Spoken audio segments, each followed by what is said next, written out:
서부와 동아에 우리가 잘 알고 있는 한글말을 낳는 거위 이야기가 있지요. 아마 잘 아실 겁니다.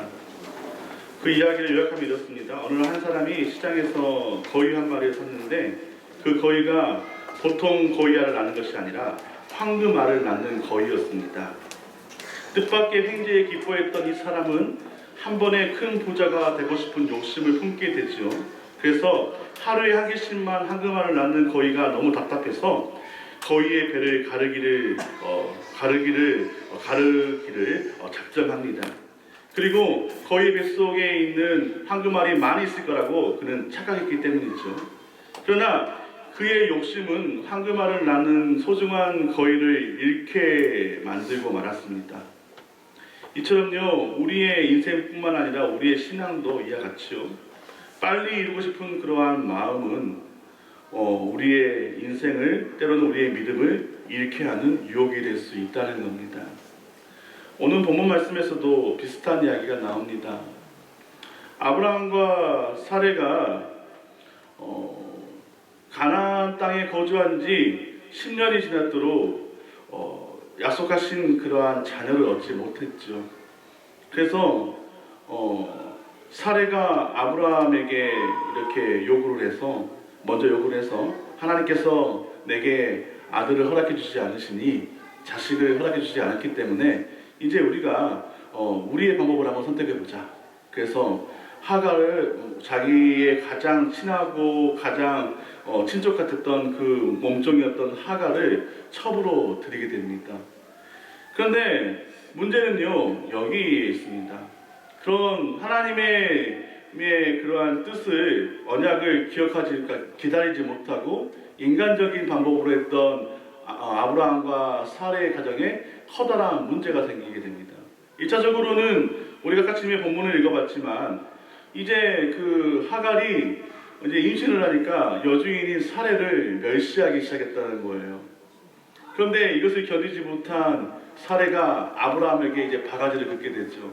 그때 아브라함이 너무 바가지를 긁으니까 그럼 당신 마음대로 하세요라고 했는데 이제 사레가 너무 지나치게 하갈을 학대하기 시작했어요. 근데 그 학대가 너무 심했기 때문에 하갈이 광야로 도망가게 됩니다. 그런데 그 이후에 이제 하나님께서 광야에서 슬피 울고 있던 그 하갈을 긍휼히 여기시죠. 그녀가 슬피 울면서 하나님 앞에 기도를 하니까 하나님이 비록 애국 사람이었지만, 여종이었지만 사실은 그러한 하나님의 그러한 기도의 응답이 여전히 하갈에게도 그대로 이루어지죠. 그래서 하나님께서 하갈에게 이렇게 말합니다. 왜냐하면 하갈은 지금 어디로 갈지 모르는 거예요. 네가 어디로 갈 거냐라고 물으신 것이죠. 그러니까 하갈이 그러한 대답한 게 아니라 내가 너무 힘들어서 내 여주인이 너무 나를 박대해서 내가 도망 나왔다고 이렇게 얘기를 하는 거예요. 그런데 하나님께서 방법을 제시해 줍니다. 다시 여주인에게 돌아가라는 거예요. 그리고 복종하라는 거예요. 그리고 나서 하갈이 가장 염려했던 부분을 미뤄왔어요. 왜냐하면 하갈은 그 여주인의 학대 때문에 자신이 베고 있는 그 아이가 혹시나마 아이를 낙태하게 될까봐 두려웠던 것 같아요. 근데 하나님께서 그 하갈의 마음을 아시고 이스마엘을 축복하십니다. 그리고 그 자손이 대대로 번성할 거라고 하나님께서 말씀하셔요. 그러니까 하갈이 듣고 싶었던 그 말을 하나님께서 정확하게 짚어주신 거예요. 어쩌면 이것이 하나님의 은혜입니다. 결국은 이 하나님의 은혜 때문에 이제 자칫 정말로 아브라함의 가정에 커다란 스캔들이 일어날 수 있는 부분인데도 불구하고 하나님께서 이 모든 것들을 하나님의 은혜로 다 정리해 주시는 거예요. 그런데 인간의 방법은 나중에 하갈과 사레와 하갈의 갈등이 이스마엘과 이삭의 갈등이 되고 오늘날 중동 국가와 이스라엘 사람들의 그런 갈등으로 이어지게 된다는 거예요. 이처럼요, 우리가 하나님의 뜻을 넘어선 인간의 생각이 때로는 이렇게 엄청난 결과를 불러올 수 있다는 것을 우리가 깨달아야 합니다. 사람은 누구나 실수합니다. 넘어집니다.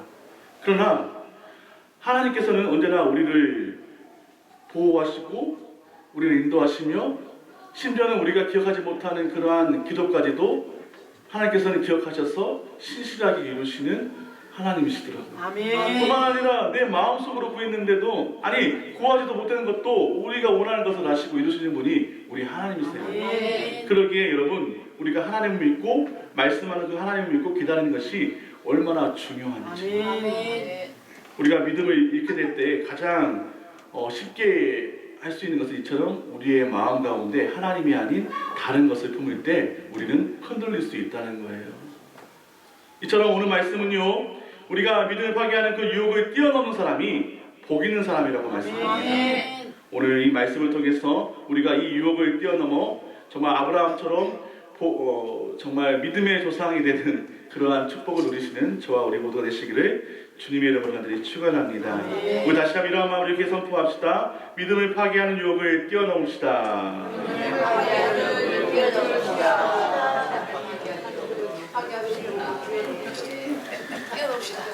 그렇다면 이제 좀 더 우리가 말씀을 구체적으로 적용을 해볼까요? 믿음을 파괴하는 유혹을 뛰어넘을 수 있는 방법이 무엇인지 우리 3절 말씀을 읽으면서 한번 말씀을 한번 살펴보도록 하겠습니다. 우리 3절 말씀 함께 합독합시다. 시작.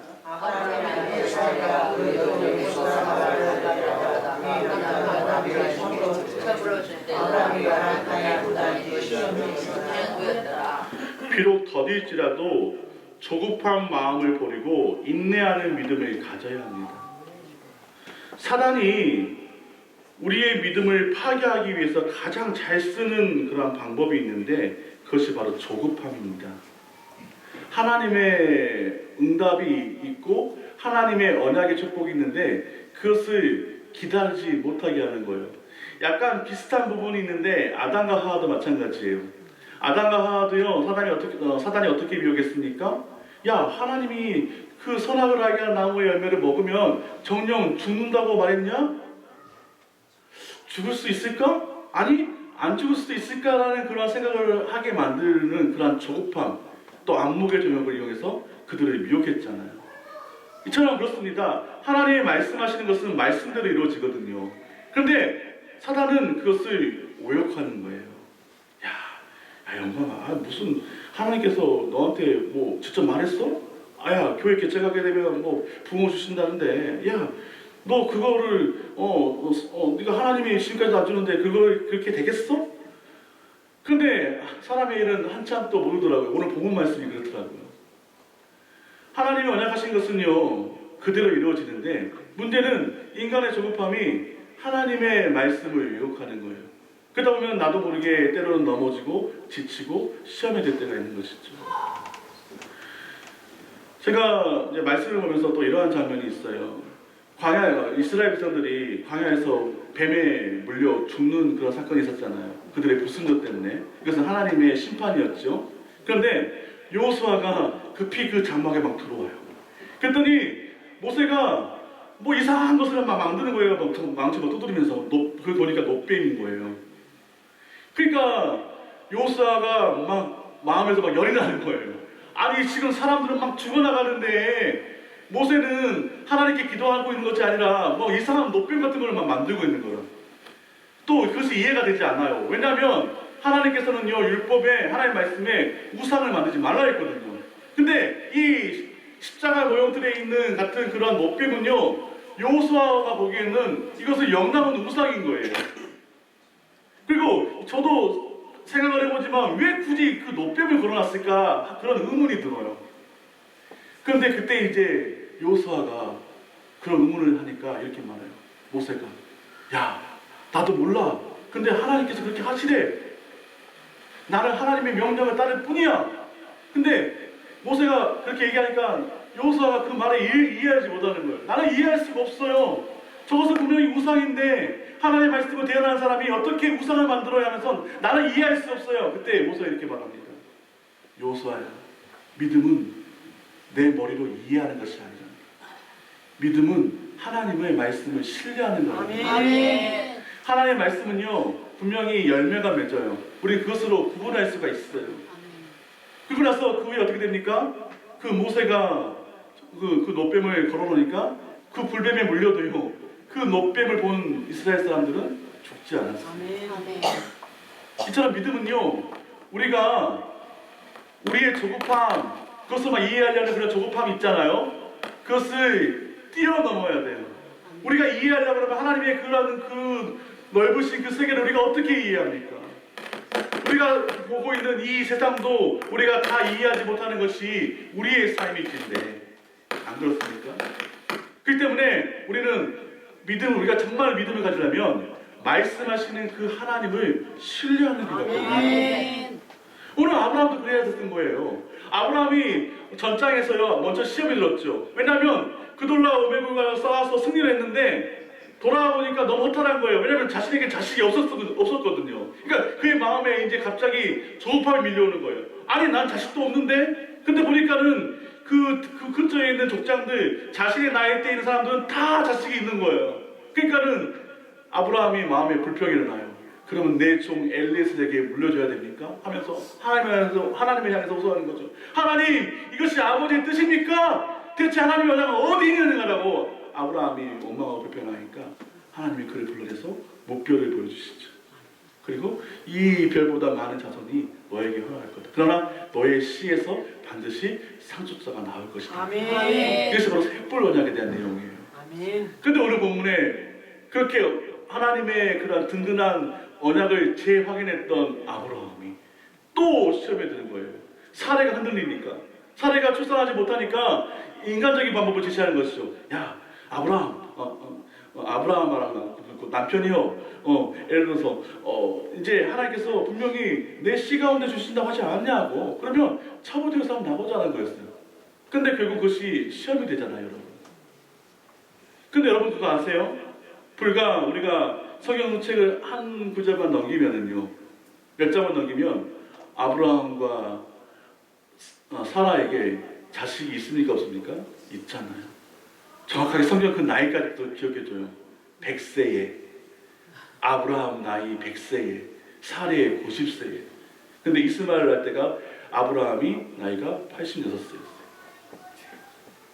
물론 시간이 좀 있지만 하나님의 말씀은 분명히 이루어지는 거예요. 아멘. 성경에서 그 나이를요 그냥 두는 것이 아니더라고요. 비록 더딜지라도 하나님은 언약을 이루신다는 거예요. 아멘. 그렇기 때문에 이 시간 우리가 혹시나 우리의 마음 가운데 그러한 마음의 조급함이 있다면 이 시간 하나님 앞에 기도하시길 바랍니다. 아멘. 그리고 하나님의 뜻을 기다리시길 바랍니다. 예수님께서 이렇게 말씀하십니다.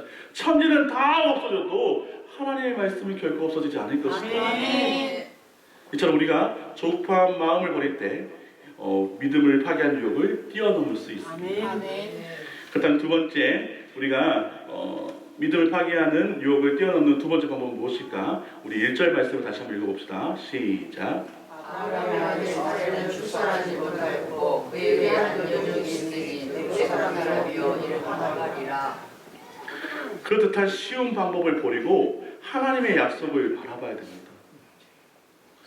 그렇다면요, 한번 여러분 생각을 한번 해볼까요? 왜 굳이 사례는 하가를 그렇게 첩으로 추천을 했을까?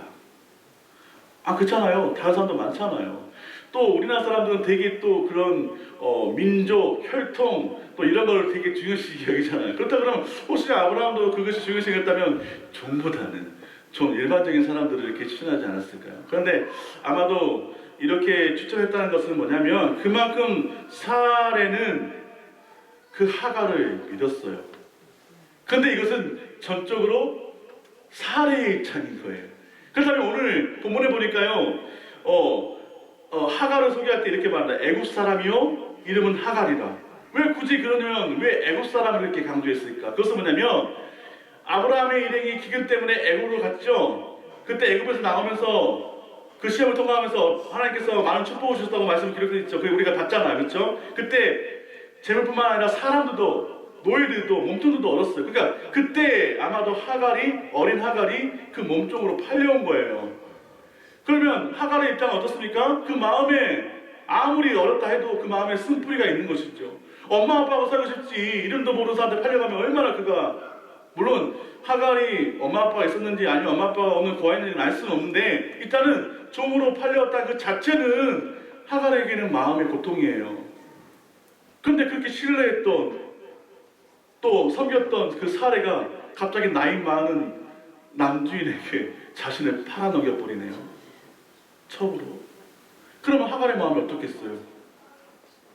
하갈의 마음에는 그 쓴뿌리가 일어나서 더 분노가 일어나고 마음 가운데 아이고 고맙습니다. 내가 신분 샀습니다. 이렇게만 생각했어요. 아니잖아요. 하갈의 마음에는 더 마음의 응어리가 있을 거예요. 근데 그것이 결국은 여주인을 멸시하는 그러한 쓴뿌리로 나오지 않았는가, 저는 그렇게 한번 추정을 해봤어요. 이처럼요, 사람들은요 쉬운 방법을 자신의 생각대로 판단을 해요. 현대교회의 가장 큰 문제가 뭔지 아십니까? 사람들이 자신이 원하는 예배를 드리려고 해요.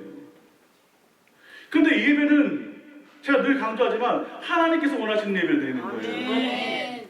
내가 아무리 기쁘게 화려하게 잔치를 벌이면서 예배를 값지게 드린다 해도요, 그 받으시는 그 하나님이 원하시지 않으면 그 예배는 가짜잖아요. 그렇다면 우리가 기울여야 될 것은 뭡니까? 하나님 보시기에 합당한 예배가 그 예배자가 바로 내가 되는지, 그리고 우리가 드리는 이 예배의 자리에서 내가 하나님께 연락되는 그 예배가 되는지가 우리의 주된 관심사가 돼야 되는데, 우리는 어떻습니까? 예배에 나오면 제일 먼저 하나님 무엇을 해줄까? 무엇을 나에게 주실까? 그러나 어떤 사람들은 그러한 기대든지 없어요. 그냥 매주일 그 자리만 지키는 거예요. 그나마 매주일 그 자리만 지키는 것도 다행인데 어떠한 사람들은 그 자리도 지키지 않아요. 여러분, 만약에 예배가 우리가 구원 예배를 드려서 주님을 만나는 것이 구원이라고 믿는 사람들이 여기 모인 것이 그리스도인 아닙니까? 그러면 예배는 곧 생명 아니에요? 근데 그 생명을 왜 날마다 포기하세요? 일주일에 한 번 들어서 우리가 생명 살 수 있습니까?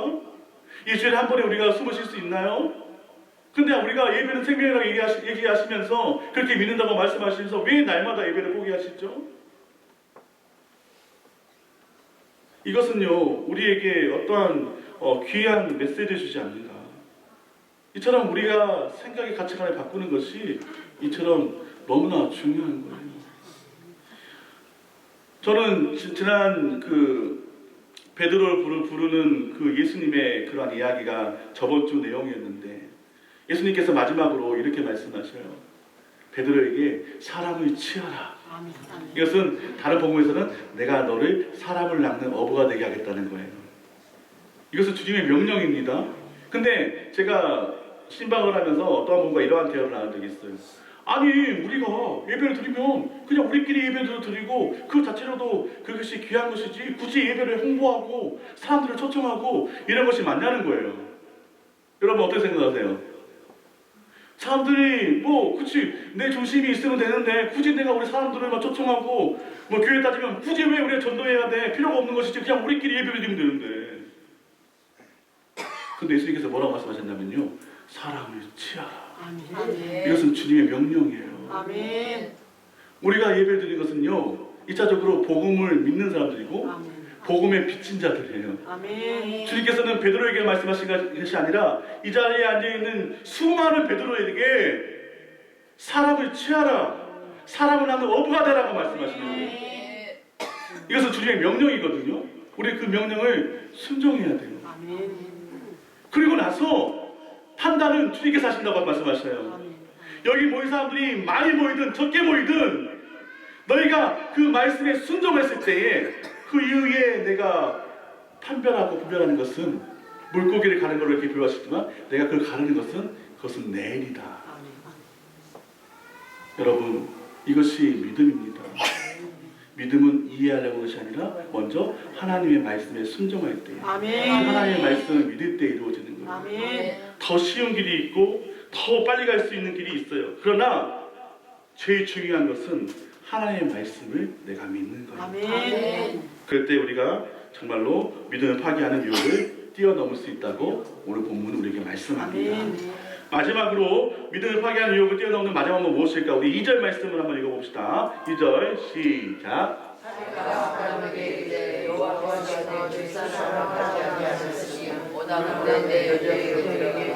내가 호흡으로 말미암아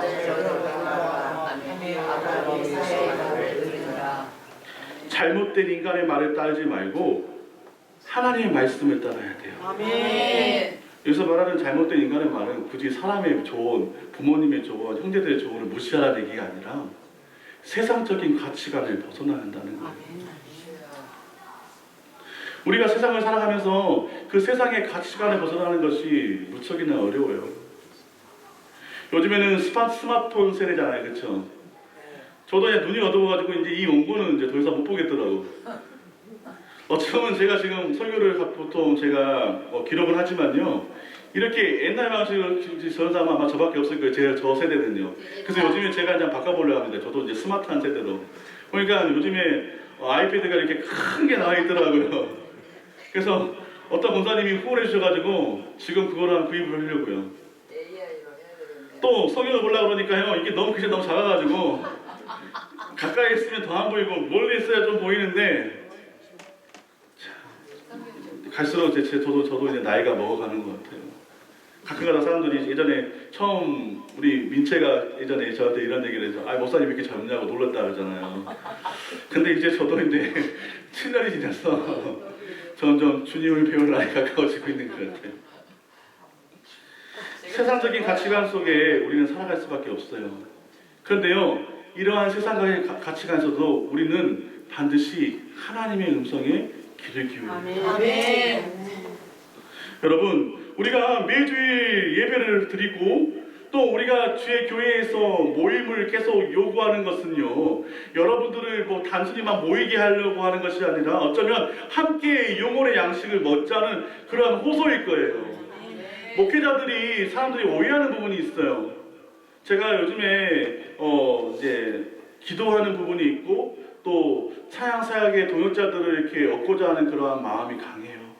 그래서 계속 이제 여러 사람들을 만나고 기도하고 있어요. 근데 참으로 쉽지 않더라고요. 왜냐하면 제가 예전에도 한 10년 전에도 연합 찬양단을 이끈 적이 있지만 각 교회에 있는 사람들을 이 교회에 있는 공동체가 있지 않습니까? 그 사람들과 연합하는 것이 그토록 힘들더라고요. 근데 교회의 목적은 연합이거든요. 우리 교회뿐만 아니라 다른 교회도요, 우리가 연합하는 것이 어쩌면 굉장히 하나님 보시기에 합당한 거예요. 근데 사람들이 그것을 오해하죠. 마치 제가 더군다나 목회자가 되어 보니까는 마치 그 사람들을 미혹하고 유혹해서 내가 그 사람들을 취하려고 하는 것처럼. 근데 그러한 목적이 아닌데, 근데 제가 한번 생각을 해봤어요. 사람들이 그러한 것을 생각해서 어떻게 해야 될까? 저는 개인적으로 찬양의 달란트가 있어서 하나님께 서약하는 것도 있어서 예배에 드릴 때에 그러한 달란트를 정말 사용하고 싶은 것이 어쩌면 제 욕심인지 모르겠어요. 근데 제가 그토록 하고 싶어도요, 하나님께서 이루시지 않으면 할 수가 없더라고요. 서울에서도 정말 많은 사역자들을 만나고 또 그런 기회가 있는데도 불구하고 하나님의 뜻이 아니니 결국은 그 길을 가지 못하더라는 거예요. 저는 많은 사람들하고 만나서 또 정말로 유명한 사람들 만나서 같이 활동하게 되면 그 길이 열릴 줄 알았는데 또 그렇게 된 사람도 있지 않습니까? 그러나 이건 지극히 인간적인 생각이 드는 거예요. 하나님의 계획은 다른 것이죠. 근데 한번 제가 생각을 해봤어요. 그렇다면 하나님의 계획은 무엇인가?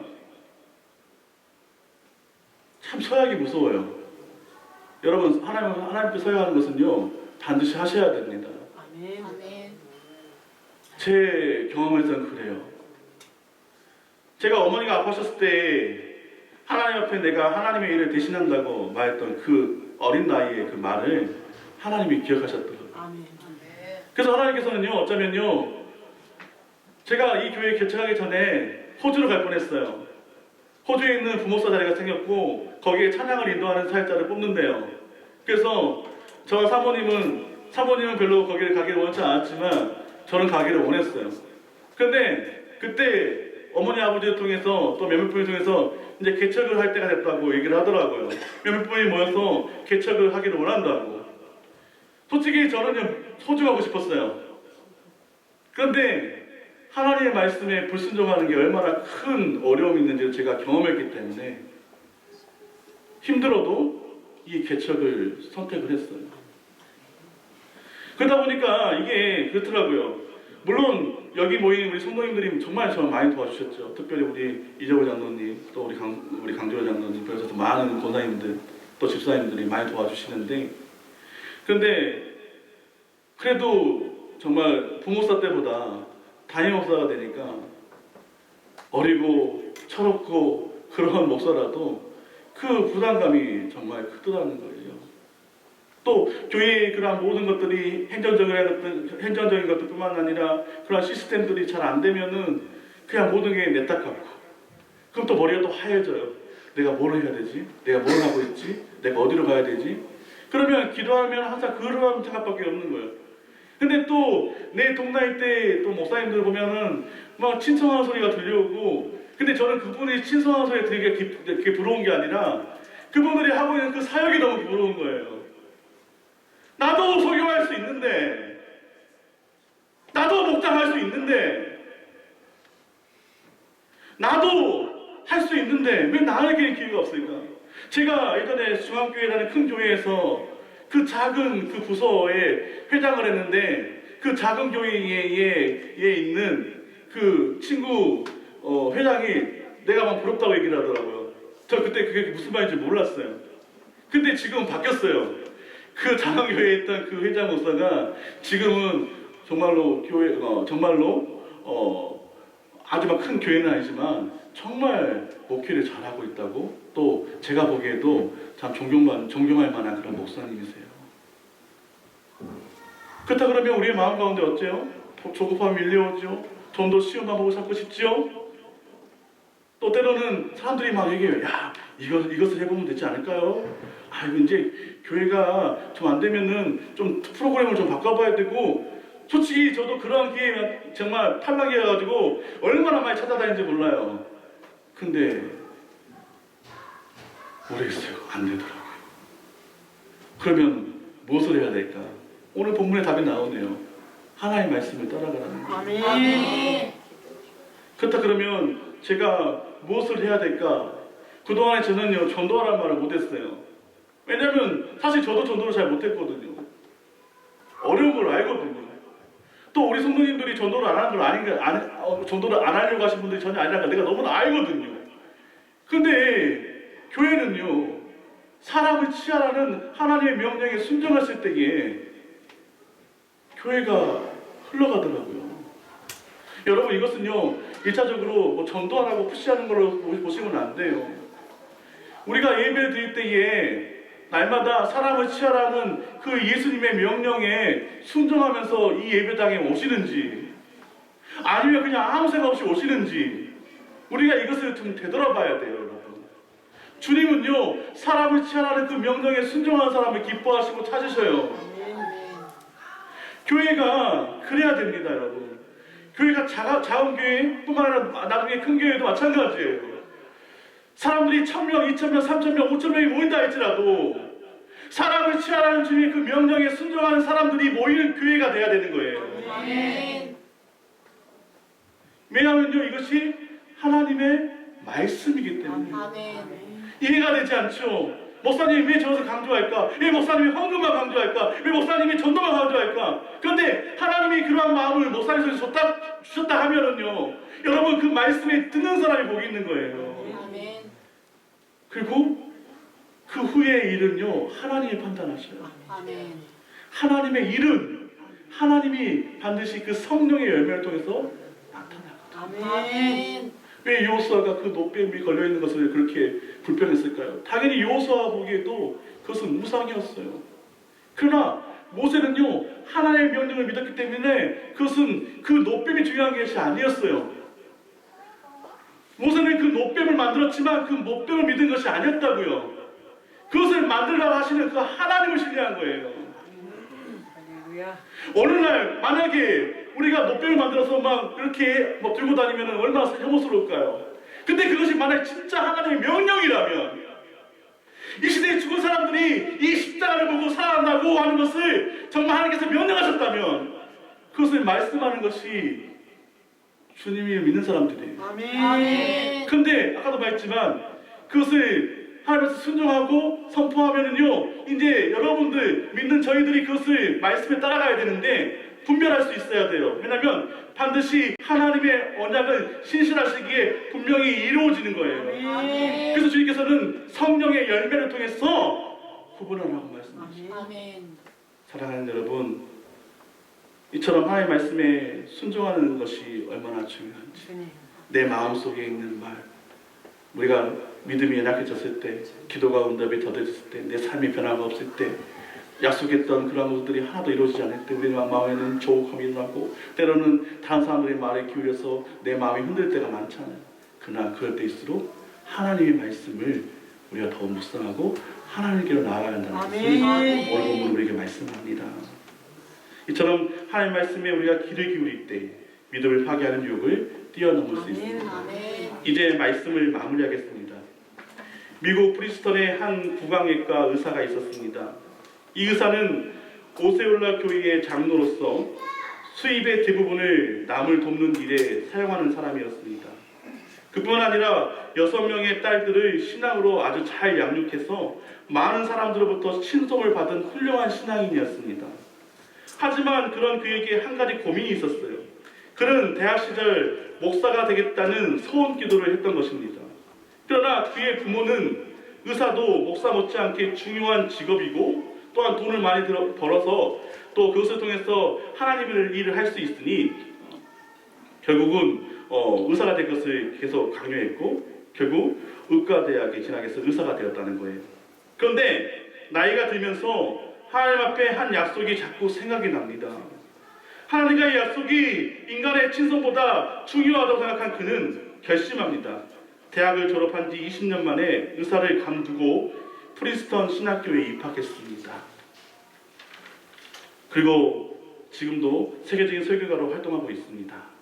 그는 이렇게 말합니다. 사랑과의 약속은 중요하다. 하지만 하나님의 약속은 더욱 소중하다. 하나님은 사람의 말보다 하나님의 약속을 굳게 붙들고 사는 사람을 사용하십니다. 아멘. 그리고 이런 사람은 어떤 유혹에서도 하나님이 원하시는 믿음의 길로 걸을 수 있습니다. 아멘. 여러분, 믿음의 사람은요, 하나님의 길로 가야, 십자가의 길을 가야, 구원의 길로 가야 그것이 참된 축복이에요. 아멘. 믿음의 사람이기에 이 길은 험하고 어려워도 우리가 반드시 가야 될 길이에요. 그러나 우리가 나중에 그 어렵고 험한 그 길을 통과해서 이제 그 구원의 길에 다다를 때 우리 주님께서 천국문을 여시고 우리를 환영해 주시고 또한 그뿐만 아니라 우리의 그런 모든 눈물을 닦아주시면서 아멘. 우리를 위로하시는 그 은혜를 주신다고 말씀하십니다.